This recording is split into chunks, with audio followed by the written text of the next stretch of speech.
నేను 4వ వివాహం చేసుకోవాలా వద్దా అని నేను నిర్ణయిస్తాను. ఈ ఊరి జమీందారుని నేను నిర్ణయిస్తాను, నువ్వు కాదు. అయ్యో, నాకేం అభ్యంతరం లేదండి. నిన్న రాత్రి నా జ్ఞాన నేత్రం తెలుసుకుందండి.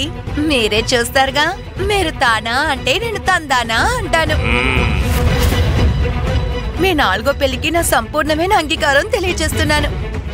ఏమండి, మీ సంతోషమే నా సంతోషం. ఇప్పుడు నువ్వు నాకు నచ్చావు సుందరి. అదేంటంటే నాది అనుకున్నది దూరం అయిపోతే ఎవరికైనా బాధగానే ఉంటుంది, కానీ తప్పదన్నప్పుడు సర్దుకుపోవలసిందే కదా. మేము మిమ్మల్ని వదులుకోలేము. నీ అభిప్రాయం ఎవరు అడగలేదు, నువ్వు వంట చేయి. కడుపులో నకనకలాడుతుంది, త్వరగా వంట చేసి వడ్డించు. నా 4వ పెళ్లికి ఎవడడ్డొచ్చినా నేను సహించను, గుర్తుంచుకో.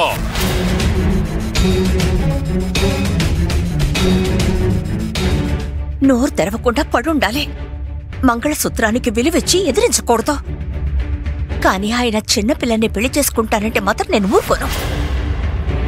అపురూప సౌందర్యవతిని నేనుండగా ఈయనకు ఆ సక్కు ఎలా నచ్చిందో తెలియట్లేదే.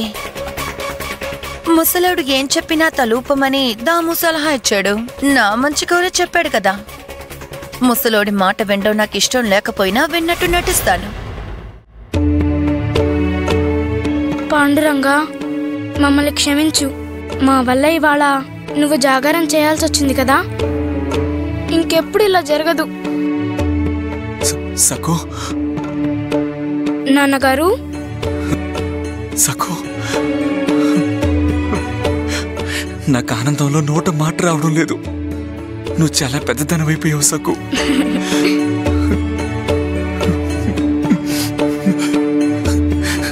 ఎదిగిపోయావు తల్లి. సఖు, నువ్వు చాలా మంచి పని చేసావమ్మా. పాండురంగా, ఇవాళ మేము ఘోర అపరాధం చేశావు. నాన్నగారు, తాతయ్య మనతో దురుసుగా ప్రవర్తిస్తున్నారు కదా, ఆయన గురించి మీరేం ఆలోచించకండి. మనం ఎలాగైనా అప్పు తీర్చేద్దాం.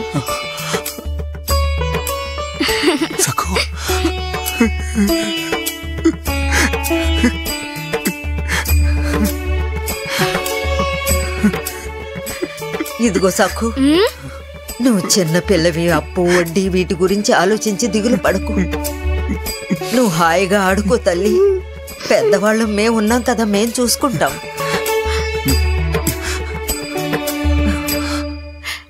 నాన్న, మీరు బాధపడకండి. నిజంగానే అప్పు తీరే వరకు ఆడుకోవడానికి వెళ్ళను.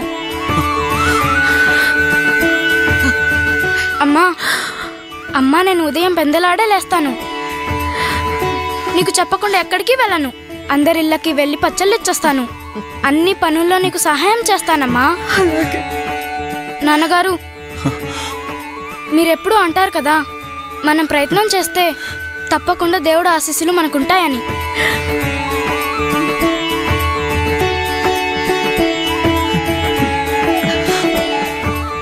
బామ్మా, నువ్వు నాతో చెప్తావు కదా, సఖు, ఇప్పుడు నువ్వు పెద్దదానివయ్యావు, పనులు చేయాలి అని.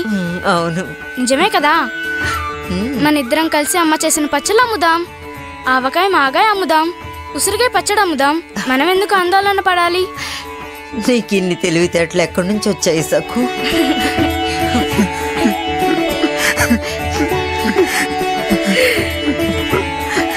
నువ్వు గుణవంతురాలువే కాదు, గొప్ప తెలివైన పిల్లవి. సఖు, రామ్మ,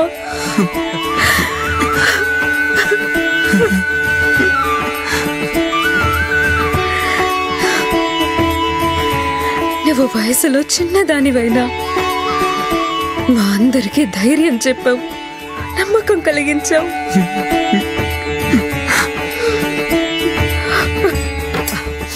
పదండి, రేపు రోజంతా విశ్రాంతి లేకుండా పని చేయాలి కదా. స్వామి ఆశీర్వాదం తీసుకుని వెళ్ళి పడుకోండి. బోల్డ్ పనులు చేయాలంటే పెందలాడే లేవాలి కదా. మరి రాత్రి త్వరగా పడుకుంటేనే ఉదయం త్వరగా లేవగలుగుతాం. స్వామిని చూడండి, మనం ఇక్కడే ఉంటే పాండురంగడు కూడా నిద్రపోడు. పదండి పదండి శివప్ప, పద ఇంటికి వెళదాం. పైకిలే.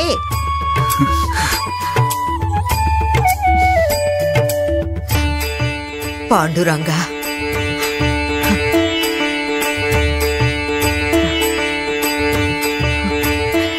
ఈ సంచి పూర్తిగా నిండితేనే మేము నవమిలోపు అప్పు తీర్చగలుగుతాం. పాండురంగ పాండురంగ పాండురంగ.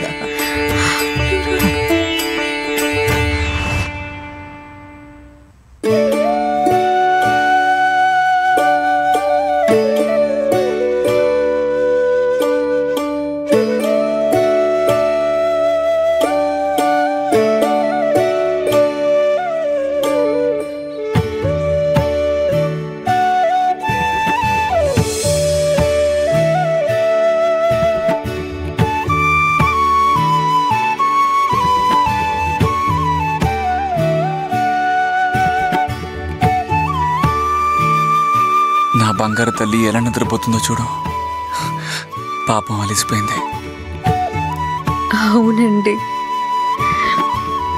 చాలా ఎదిగిపోయింది, తెలివిగా మాట్లాడింది.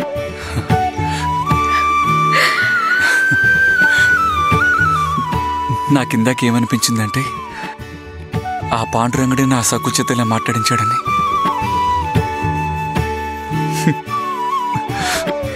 మనకి ధైర్యాన్నిచ్చి మన బంగారు తల్లి మన పక్కనుండగా మనం ఎందుకండి భయపడాలి?